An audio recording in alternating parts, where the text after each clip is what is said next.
আপনারা আনন্দের সাথে উজ্জ্বল হয়ে সারা পৃথিবী ঘুরতে থাকুন, উঠতে থাকুন পাখির মতন। এ জীবন পরিচর্যার, এ জীবন মমতার, এ জীবন সমতার। দেশের কোনো পরিস্থিতির কারণ হলে শিল্পীদের উপর এসে পড়ে, তারা তো এইভাবে মুক্ত মঞ্চে অনেকদিন গান করতে পারেনি। প্রিয় দর্শক, আপনাদের স্বাগত জানাচ্ছি দৈনিক জনতার জমিন। আমি আনোয়ার বাড়ি পিন্টু। আমি এখন আছি শাহবাগের রমনার চত্বরে। এখানে সকাল থেকেই নববর্ষ উদযাপনে মেতেছে বিভিন্ন শ্রেণীর নারী এবং পুরুষেরা, এবং সাথে শিশুরাও এখানে আসলে উৎসবে মেতেছে। এবার আপনারা জানেন যে নববর্ষের ঐক্যতান, ফ্যাসিবাদের অবসান, এই প্রতিপাদ্যকে সামনে রেখেই এই উদযাপন হচ্ছে এই বাংলা নববর্ষ। সকাল থেকেই ঢাকা বিশ্ববিদ্যালয়ের চারুকলা অনুষদ থেকে মঙ্গল শোভাযাত্রা যেটি অতীতে হয়ে আসছিল, সেটি আসলে এবারে আনন্দ শোভাযাত্রা নামে বের হয়েছে, এবং এই শোভাযাত্রাটি বিভিন্ন সড়ক প্রদক্ষিণ করে শেষ হয়েছে।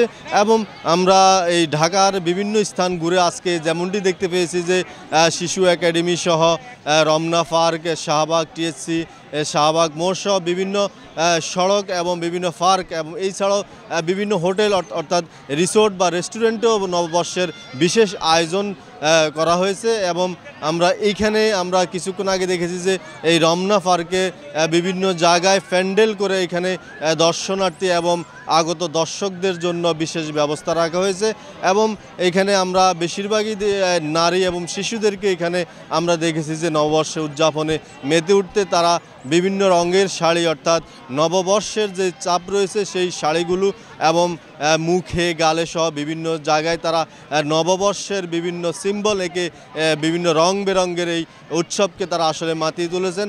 এখানে শিশুরাও মেতেছে বিভিন্ন খেলনা, তাদের যে খেলনা সামগ্রী রয়েছে সেসব খেলনা নিয়ে এখানে তারা মেতে উঠেছে। এবং এখানে বিভিন্ন হকাররাও এখানে তাদের ব্যবসার পসরা বসিয়েছে, রং বেরঙের এবং নানা স্বাদের তারা খাবারগুলো এখানে বিক্রি করছে। আমরা এখানে আরেকটি দেখেছি যে এখানে বিভিন্ন উন্মুক্ত মঞ্চে বিভিন্ন সংগঠন এখানে সাংস্কৃতিক আয়োজন শুরু করেছে, এবং উন্মুক্ত যে অর্থাৎ বাউল উৎসব থেকে শুরু করে বাঙালি সাংস্কৃতিক যেই বিভিন্ন ধারা উপধারা বা বিভিন্ন আয়োজন সেগুলো এখানে শুরু হয়েছে।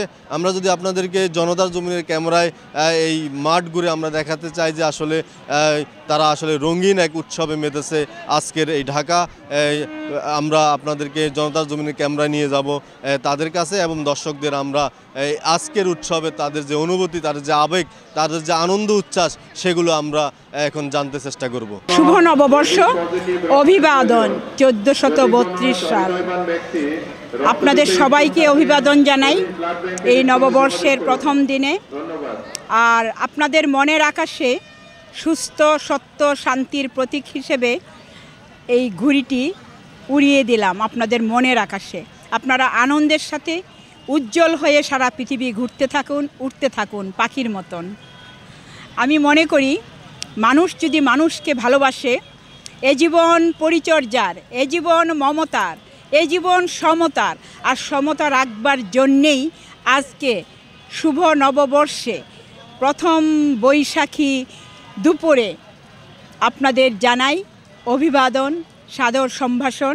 এই ফাঁকে আমি দাওয়াত দিতে চাই, আগামী 7 বৈশাখ বাংলাদেশ জাতীয় জাদুঘর কবি সুফিয়া কামাল মিলনায়তনে চয়ন সাহিত্য ক্লাবের 23তম প্রতিষ্ঠা বার্ষিকী কবিতা, কথা, আড্ডার আয়োজন। আর আপনাদের সবাইকে নিয়ে চয়ন ও 10 দিগন্ত সাহিত্য ম্যাগাজিনের যে আমি সম্পাদক, তার 34 বছর পূর্তি। আমি কবি লিলি হক, ঢাকা চেম্বার অফ কমার্সে আছি, কাজ করছি 54টা কান্ট্রি জুড়ে। আর হচ্ছে চয়ন প্রকাশন, চয়ন সাহিত্য ক্লাব, চয়ন সাহিত্য ম্যাগাজিনের পক্ষ থেকে আপনাদের আজকে এই শুভ নববর্ষের প্রথম দিনে জানাই আকুল প্রাণের বকুল ভালোবাসা। শুভ নববর্ষ। দীর্ঘদিন পরে তো মনে হয় এই মুক্ত মঞ্চে এভাবে পরিবেশন করতে পারছেন। হ্যাঁ, অনেক দিন পরে, বিশেষ করে বাউলদের ক্ষেত্রে। বাউলরা তো অনেক কোণঠাসা হয়েছিল, আর মানে একটা কোনো কিছু সৃষ্টি হলেই যেন এই সংস্কৃতির উপরে সেই পড়ে। দেশের কোনো পরিস্থিতির কারণ হলে শিল্পীদের উপরে এসে পড়ে, তারা তো এইভাবে মুক্ত মঞ্চে অনেক দিন গান করতে পারেনি। তো এবার খুব ভালো লাগছে। এখনকার চাওয়া বলতে আমরা তো সেই ছোটোবেলা সেই লাল পাড়ের সেই শাড়ি, সাদা শাড়ি পরে আগে নববর্ষে যেতাম, বিভিন্ন উদযাপনে যেতাম, খই খেতাম। তো এখনও খুব ভালো লাগছে যে বড় হয়ে আরেকটা আমেজ। আর বিশেষ করে আমরা যারা শিল্পী যতক্ষণ দর্শকের সাথে আমাদের কানেক্ট থাকবে ততক্ষণই আমাদের ভালো লাগবে। তো এখনকার উদযাপন যখন পহেলা বৈশাখে অনেকগুলো প্রোগ্রাম থাকে সেক্ষেত্রে খুব ভালো লাগে। তবে এবার খুব ভালো লাগছে যে প্রোগ্রামের চাপটাও একটু বেশি, কাজের প্রেশারও বেশি, খুব ভালো লাগছে সব। জি, বাউল আসলে আপনারা কি এই বাউল সমাজ যারা আছেন তারা কি আসলে কোনো বাধাবিঘ্ন বা কোনো বিপত্তির মুখোমুখি হন কিনা এখন?